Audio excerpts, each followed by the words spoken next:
నమస్కారం. Welcome to BCM news. సామాన్యుని ప్రశ్నించే గొంతుక. రాజన్న సిరిసిల్ల జిల్లా ముస్తాబాద్ మండలం చిప్పలపల్లి గ్రామంలో ఉన్నాం. అయితే గత 30 సంవత్సరాలుగా వీరు ప్రభుత్వ భూమిని సాగు చేసుకుంటున్నారు. మరి ఆ సాగు చేసుకున్నటువంటి భూమిని అధికారులు ఇప్పటివరకు చూపించడం లేదు. తను బయట దేశం పోయి రాగానే ఆ భూమి కబ్జాకు గురైంది. మరి అది ఎంఆర్ఓ దగ్గరికి కానీ కలెక్టర్ దగ్గర కానీ అధికారుల దగ్గరికి పోతే మీ భూమి ఉంది అని చెప్తున్నారు, కానీ ఎక్కడున్నాయో చెప్తలేరు. అయితే మొన్నటికి మొన్న మన విషయం న్యూస్ ఛానల్లో తీయడం వల్ల ఆ భూమి ఫలానా మాజీ సర్పంచి వద్ద ఉన్నాయని తెలవడం వల్ల అక్కడ తన తండ్రి చనిపోయే ముందు ఇచ్చినటువంటి వాంగ్మూలము ఆశలదేవే నా భూమిని అక్రమంగా ఆక్రమించుకున్నాడు. నా కొడుకు కాపుతో వేసిండు. అందుకే నాకు ఈ ఆరోగ్యం సరిగా లేక అడుగుతున్నాను.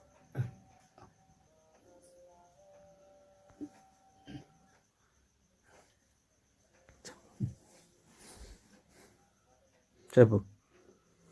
ఆశలదేవే నా భూమిని ఆక్రమించుకున్నాడు. నా కొడుకు కాకుండా వేసిండు. అందుకే నేను అనారోగ్యంగా పండుకుంటున్నాను.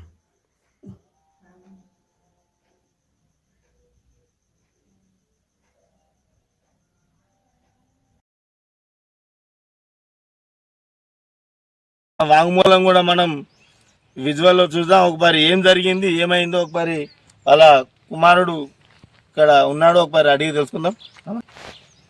నా పేరు కొడిమేల సతీష్ కుమార్. అయితే మా నాన్న రీసెంట్గా మొన్న 22వ తారీఖు రోజు సండే రోజు చనిపోవడం జరిగింది. అయితే ఏమైందంటే నాకు గవర్నమెంట్ ఇంతకుముందు మన వీసీఎం ఛానల్ నుంచే వాళ్ళు ప్రభుత్వానికి మేము విన్నపించుకున్నాము. ఒకటి ఎంఆర్ఓకు, కలెక్టర్కు అందరికీ మేము చెప్పుకున్నాము. వాళ్ళు మీకు ఇస్తాం, జాగిస్తాం, పలానా దగ్గర ఉంది. మా 32 సంవత్సరాల నుంచి మేము ఒక దగ్గర వేసుకుంటున్నాం, బీరప్ప దగ్గర 246లో అక్కడ సర్వే నెంబర్లో అక్కడ ఉంది. కానీ మా మా గాడిచల్ల దేవయ్య ఒక మాజీ సర్పంచ్ అయి ఉండి వాళ్ళ కొడుకులు గాడిచల్ల అజయ్, గాడిచల్ల విజయ్ మరియు గాడిచల్ల రాజు, గాడిచల్ల రామచంద్రం వాళ్ళ తమ్ముడు వీళ్ళందరూ కలిసి ఆ భూమిని కబ్జా చేసుకున్నారు. కబ్జా చేసుకొని ఇదేందా అని అడిగితే ఇలా అడుగు పెడతాం, తొక్కుతాం, చంపుతాం అని చెప్పారు. ఇప్పుడు మా నాన్నకు దహన సంస్కారం చేద్దామని ఆ రోజు మార్నింగ్ కట్టేయడానికి పోతే వాళ్ళందరూ మమ్మల్ని అడ్డుకున్నారు. మా అక్కల మీదకి, మా బావల మీదకి, నాకు 4 అక్కలు బావల మీదకి వాళ్ళు దాడికి వచ్చిర్రు. నానబూతులు తిట్టి కొట్టడానికి మా మీదకి వచ్చిర్రు. అదేవిధంగా ఆ లొల్లి ఎక్కువైతుందని చెప్పేసి మేము మా గ్రామ సర్పంచ్ మాచెట్టి లచ్చయ్య అన్నగారిని పిలుచుకున్నా కానీ మాజీ సర్పంచి ఆయన వాళ్ళ కొడుకులు, వాళ్ళ తమ్ముడు వాళ్ళందరూ కలిసి ఆయన మీదకి పోయి కొట్టడానికి, తిట్టడానికి ఒక అధికారంలో ఉన్న సర్పంచ్ పైకి మీది కొట్టడానికి వచ్చారు. ఇప్పుడున్న ప్రజెంట్ ఉన్న మా సర్పంచ్ గారు లచ్చన్న, ఇంకా గ్రామస్తులు, వార్డు మెంబర్లు అంతా సపోర్ట్ ఉన్న వాళ్ళు ఏంటంటే ఒకటే, వాళ్ళు దాడికి రావడానికి ముందటికి వచ్చారు, మమ్మల్ని దాడి చేయడానికి వచ్చారు వాళ్ళు. అయితే అది ఫారెస్ట్ వాళ్ళతోని మాట్లాడినా కానీ ఫారెస్ట్ వాళ్ళు ఏం చెప్పారంటే అది మీది కూడా కాదు, ఫారెస్ట్ లేయర్లు ఉన్నది, మీరు పోవద్దని చెప్పి వాళ్ళకి నోటీసులు ఇచ్చినా కానీ వాళ్ళు ఒక రౌడీజంగా గుండాలాగా ప్రవర్తించి ఆ భూమిలో కాలయ్యద్దు, చెయ్యొద్దు, దహన సంస్కారాలు కావద్దు, అయితే వేరే ఉంటుందంటే అది వాని అయ్య ఇచ్చిన సొమ్మ వాడు, లేకపోతే వాడు కొనుక్కున్నదా, అది ఎవరిని ఇట్లా బెదిరిస్తారు, ఎవరి మీదకి మీరు దౌర్జన్యం చేస్తుర్రు.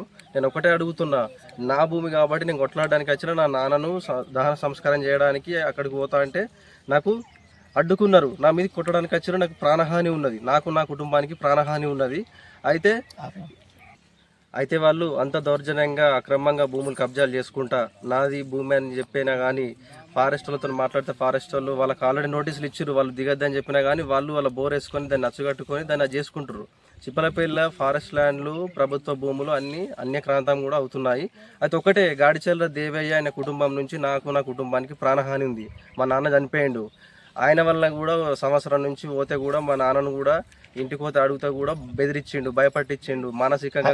అయితే ఇంకో విషయం ఏంటంటే ఇక్కడ గ్రామ పెద్దలు, గ్రామస్తులు గ్రామ సభ పెట్టి మాట్లాడిరట. మరి అందులో తను ఏమైనా ఆ భూమి గురించి కానీ ఏమైనా మాట్లాడడం జరిగిందా? గ్రామ సభ పెట్టినప్పుడు అప్పుడు అంతకుముందు ఆయన పీరియడ్లో ఉన్నప్పుడు 2017లో 246 సర్వే నంబర్లో 15 ఎకరాల భూమి మొత్తం ప్రభుత్వ ల్యాండ్ ఉంటే దాన్ని గోదాంలోనూ డ్రైవే అది కడతామని చెప్పి ఆయననే రాసుకున్నాడు. ఆయననే రాసి వార్డు మెంబర్లు, ఉప సర్పంచులు వీళ్ళందరూ కలుసుకొని రాసుకొని ఎంఆర్ఓకు పిటిషన్ ఇచ్చారు. అయినా అది చేసుకోక అధికారులకు ఒక అప్లికేషన్ ఇచ్చిండా ఇలా తెలియకపోతే ఆయన అది రాసుకొని ఒకటి పెట్టుకున్నాడు. ప్లస్ ఆయన సొంతంగా ఫ్యామిలీ మెంబర్స్ మీద పట్టాలు చేసుకున్నాడు. గవర్నమెంట్ ల్యాండ్ అది ఫారెస్ట్ అయినా ఫ్యామిలీ మెంబర్స్ మీద పట్టాలు చేసుకున్నాడు. అది ఎలా జరిగింది, మరి ఎట్లయింది, మరి దీనికి ఎంఆర్ఓ రెస్పాండ్ కావాలి, స్పందించాలి. ప్లస్ కలెక్టర్ గారు, ఫారెస్ట్ వాళ్ళు నాకు సహకరించాలని నేను వేడుకుంటున్నాను. ఎందుకంటే నేను గత 32 సంవత్సరాలుగా 1993లో నాకు ఇచ్చిరు భూమి. మా నాన్న అక్కడనే చూపించారు, మేము అక్కడనే చేసుకున్నాం. ప్రభుత్వ భూములు కూడా అమ్ముకున్నారు. మాకు ఇప్పుడు గాడిచల్ల దేవేతోటి నాకు ప్రాణభయం ఉంది. ఆయనే అలా ఫ్యామిలీ మెంబర్స్ తోటి నా ఫ్యామిలీకి ప్రాణభయం ఉంది. ఆయనే అక్రమంగా భూ కబ్జాలు చాలా జరుగుతున్నాయి చిప్పలపల్లిలో.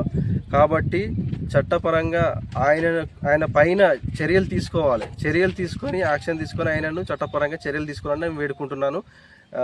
ప్రభుత్వానికి ప్లస్ రెవెన్యూ డిపార్ట్మెంట్కి ప్లస్ మన ఫారెస్ట్ వాళ్ళకు నేను వేడుకున్నది ఒకటే, నా విన్నపం ఏంటంటే నా భూమి నాకు చూపించండి ఎక్కడ ఉందో. అది 246 అది ఫారెస్ట్ లేయరు, అది వాళ్ళకు నోటీసులు ఇచ్చినా కానీ వాళ్ళు వస్తున్నారు నా భూమని అది తీసుకొని పట్టాలు క్యాన్సిల్ చేసి దాన్ని అందులో ఫారెస్ట్ వాళ్ళు దాన్ని తీసేసుకోండి. అయితే అక్కడికి వెళ్ళినందువల్ల మా బావల మీదకి, మా అక్కల మీదకి, ప్లస్ మా లచ్చన్న సర్పంచ్ గారు, ప్లస్ వార్డు మెంబర్స్, ఇంకో మాజీ సర్పంచ్ ఎల్లమన్న వాళ్ళందరికీ లచ్చినా కానీ నానా బూతు మాటలు తిట్టిరు. ఎవడొస్తాడు ఏం కథ అంటే ఇష్టం వచ్చిన బూతులు తిట్టుకుంటా ఏ లంచ అనుకుంటా కొట్ట మీదకి వచ్చారు. ఇది ఇంత అన్యాయం జరుగుతుంది చిప్పలపల్లిలో, ఎవరు పట్టించుకుంటలేరు. మరి గ్రామ ప్రజలు కూడా అంత చూస్తున్నారు, మాట్లాడుతున్నారు, సపోర్ట్ చేస్తున్నారు. కాకపోతే ఆ వ్యక్తిని కఠినంగా చర్యలు తీసుకోవాలి. ఆ వ్యక్తి అన్ని క్రాంతాలు చేస్తుండు. చిప్పలపల్లి ఊళ్ళే భూములలో మొత్తం అన్ని క్రాంతం చేస్తుండు.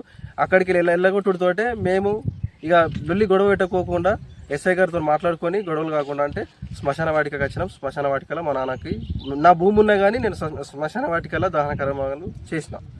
ఇది జరిగింది. ఏమంటే ఆ ల్యాండ్ ఏమంటే గాడిచల్ల దేవే ఏమంటే మా నాన్న చనిపోవడం జరిగింది. ఈ సావుకు కారణం గాడిచల్ల దేవేనే, ఆయననే కారకుడు. నాకు న్యాయం జరగాలి.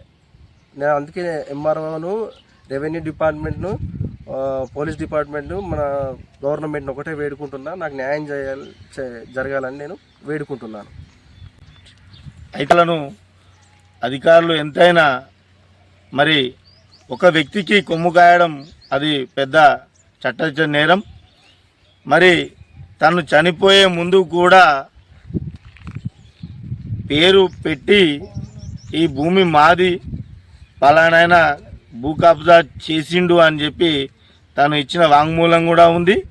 అధికారులు ఎంఆర్ఓ కావచ్చు, కలెక్టర్ కావచ్చు, పోలీస్ డిపార్ట్మెంట్ కావచ్చు, అతనిపై చర్యలు తీసుకోవాలని VCM న్యూస్ ద్వారా మేము వారిని ప్రశ్నిస్తున్నాం.